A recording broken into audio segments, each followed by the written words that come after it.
चार साधूंनी भोंदू साधूंनी बनावट साधूंनी मध्य प्रदेशहून येत राहता येथील बँक मॅनेजर कुलकर्णी यांच्या पत्नीला फसवलं, संमोहन केल्याचा व्हिडिओ हा सर्वत्र व्हायरल झाला आणि त्यानंतर लोकांमध्ये एक प्रकारची दहशत पसरली की खरा अध्यात्म करणारा, धर्म करणारा साधू कसा ओळखायचा, खरा वारकरी कसा ओळखायचा, की या भोंदूंमुळं या राहता आणि परिसरामध्ये शिर्डी राहता हे ॲक्च्युली धार्मिक अध्यात्म पर्यटनाचं केंद्र झालेलं आहे आणि यामुळं अनेक साधू वारकरी साईबाबांच्या आश्रयाला येतात.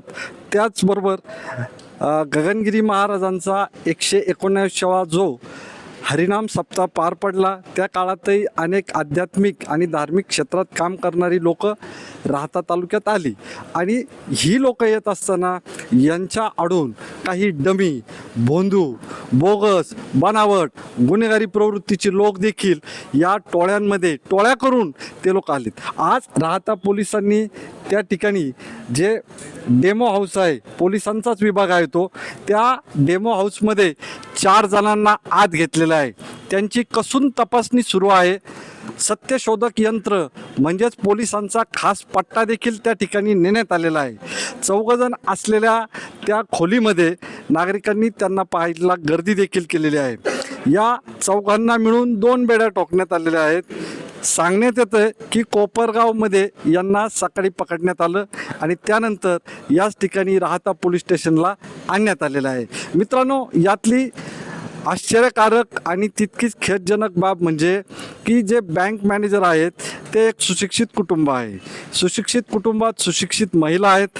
असं असताना देखील त्या महिलेला या चोर लोकांची, या साधू लोकांची भुरळ कशी पडली, कारण त्या व्हिडिओमध्ये स्पष्ट दिसतंय ती महिला त्या साधूंशी, त्या बनावट बोगस गुन्हेगारांशी, साधूंशी कशा पद्धतीने बोलत आहेत. त्यामुळं राहता तालुक्यात चर्चेचा दुसरा सूर असा देखील आहे की स्वेच्छेने ते त्या साधूंशी बोलली.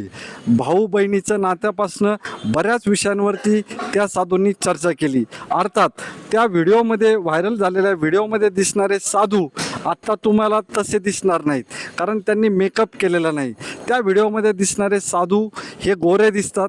सांगण्यात येतं आहे की त्यांनी ते भस्म लावलं आहे किंवा पांढरी पावडर लावली, त्यामुळं तुम्ही त्यांना ओरिजिनल आणि व्हिडिओतले हे ओळखू शकणार नाही.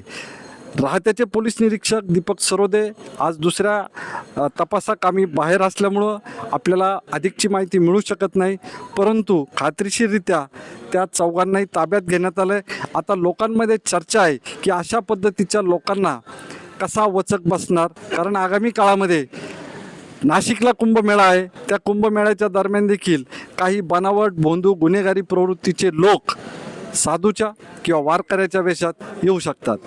अजय जाधवसह प्राध्यापक doctor Jayant Gaikwad, godfather media, राहता पोलीस स्टेशन, राहता.